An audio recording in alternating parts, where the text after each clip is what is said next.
don't forget that after the World Cup, they were given a gift of $20,000 by the government.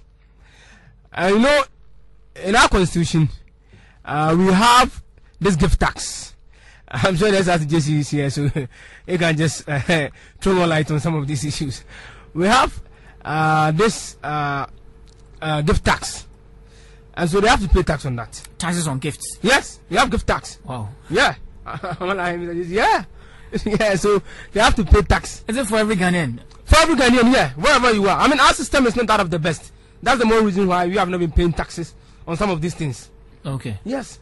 I mean, the monitoring and the supervision system. There have been times where departments such as the police service have tried to tell us to assume or say that things they receive are gifts and not bribes. The money that they receive from drivers are gifts and not bribes. I mean, does that mean that if we should assume they are gifts, we should go there and tax them? Yes. Then if they are saying that it's gift, then I think the IRS should go there straight and tax them. Okay, so it's the first time I'm hearing this actually, that we have something like a gift tax. That's how just here. You can just throw more light on this issue. Okay. So, Kofi, help us out.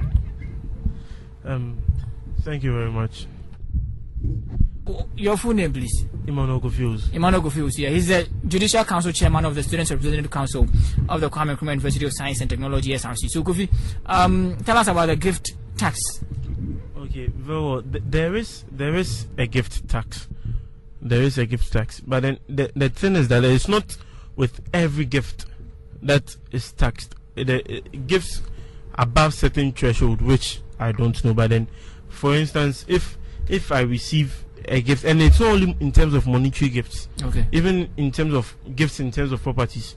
So if I receive a gift, for example, I know someone received a gift of a car and he was taxed on it. A gift from any friend at all? Yes, from any friend at all, irrespective. You see,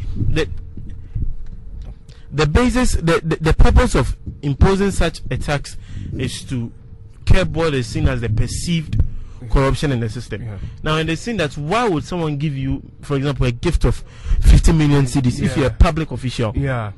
You understand? Yeah, of course, you're given a gift of a huge amount of gift. For example, you're a public official, you're given a huge amount of gift. Does it apply to public officials alone? You know, it applies to everybody. I'm just citing an example. And he told us the threshold. I mean, it's not everything. It is not with every gift. Okay. You understand?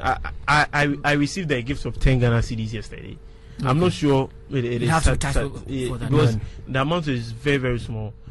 It is just like political party campaigns in the US. Yeah. If someone makes a campaign donation above $2,700, you understand, you have to pay tax on it. Okay. Yeah. In the US. You understand? So there is a threshold above which there's a gift threshold. Now, when you exceed that threshold, then tax. You know, it is done because of gifts which raise questions. Someone gives you a car, and then it starts raising our eyebrows. Yeah. That no, the real intent behind this gift is for another purpose, not just an ordinary gift. Yeah. So, in order to curb this sort of perceived corruption in the society, you know, a tax is imposed on gifts above certain threshold. I'm sure we'll have to fix some time for more on that, but carry on with let me say this. I mean, if you give your girlfriend a car, I mean, obviously the intent is that you want to tell the girl that you love her. But I mean, if you give a public official a car, I mean, obviously you want to have your way out, especially when it comes to the giving out of contract, going to tender board, procurement board, and that stuff. Okay. You want to have your personal and sectional interest there. So obviously the state should come in and tax you. Okay, so carry on with the Black Star thing. Yeah, so I think that, I mean, it's a step in the right direction. I mean, it's a long overdue that players in this country should pay taxes. Let me tell you one thing. I'm privy to...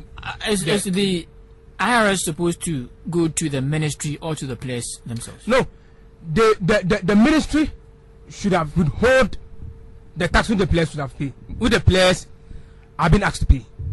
So it should be a withholding tax. But the IRS should go to the Ministry of Sports and claim to go and claim, and not necessarily going to the players to go and. I mean, so it's sort of deducted from the bonuses. Yeah, it should be subtracted from the bonuses. That should be a withholding tax. Okay. To comment on, no, I'll get back to you, but I want him to finish on that, and then so we'll come back to as I was saying, I'm privy to the accounts of Ashanti Gold, and I can tell you for a fact. Ashanti Gold FC Football Club. All the players are paying taxes. I don't know that of Kotoko House or Kwara United, Olympics, second 11 wise, second Hazard, Kimfesa, Kesman FC, All Stars, and the other clubs who are there. But you go to Ash Gold. I mean, the way they run their system, if you're a player, there's no way you can evade tax there. Okay. Because obviously your pay will pass through an administrator. And that administrator would hold the tax even before you get your pay. So how can you evade the tax? Okay. So you see, so I think that is long overdue. Okay. The players in this country, I mean, should pay tax to the system. Okay. Look at the sort of huge amount of money that they are receiving. And if you want to pay tax for the system to get some to develop, come on. Before God, man, you should be patriotic enough to pay taxes for the state to get enough money to embark on the many development projects that the various governments are using to. So for me, I think what the IRS are doing is their constitutional right. I mean, they are the authority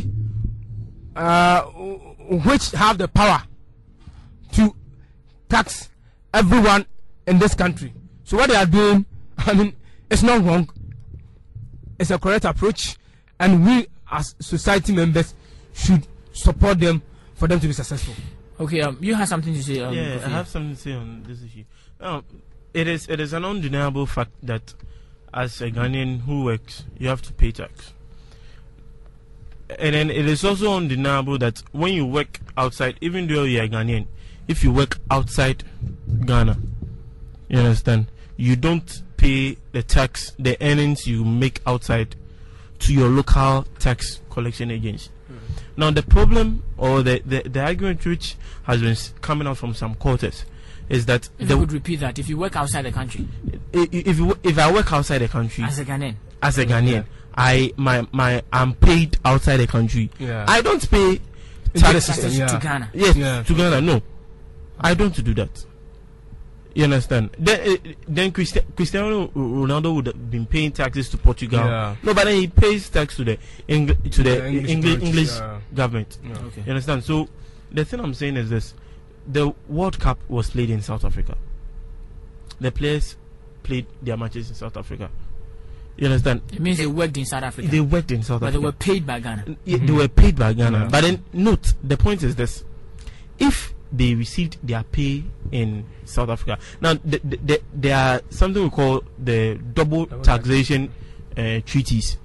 I don't know how true it is, but I heard that Ghana and South Africa have this double taxation treaties, whereby if you are taxed in South Africa for a salary, you understand, Ghanaian, if you are taxed in South Africa for a salary, when you come back to Ghana, you can't be taxed. You can't receive tax. So is it possible, or is it? Can you help us? Has the players been taxed in South Africa?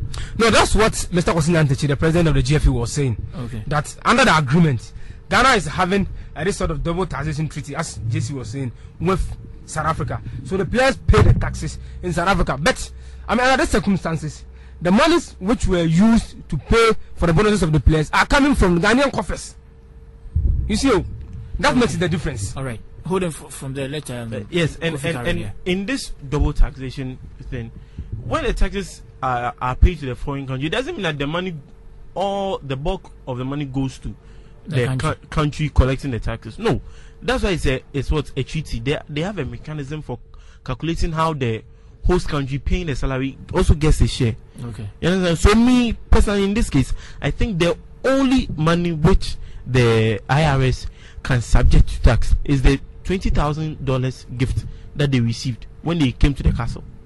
That is the only money they can subject to tax. Okay, thank you very much. We're still on the Ghana in Perspective segment. It's your community watch on Focus 943. Yesterday in Parliament, the Works and Housing Minister, as well as the Water Resources, Works and Housing, or to Alban Sumana-Bagbin, laid bare what he says was or is a precarious situation for Ghana's housing needs. And he proceeded to counsel the opponents of the government of Ghana, STX Korea housing due to save our criticisms, because that is not what will fix Ghana's housing deficit. Let's listen to an excerpt of what took place at a press conference yesterday by the Works and Housing Minister, Alban Sumana-Bagbin. to see a practical example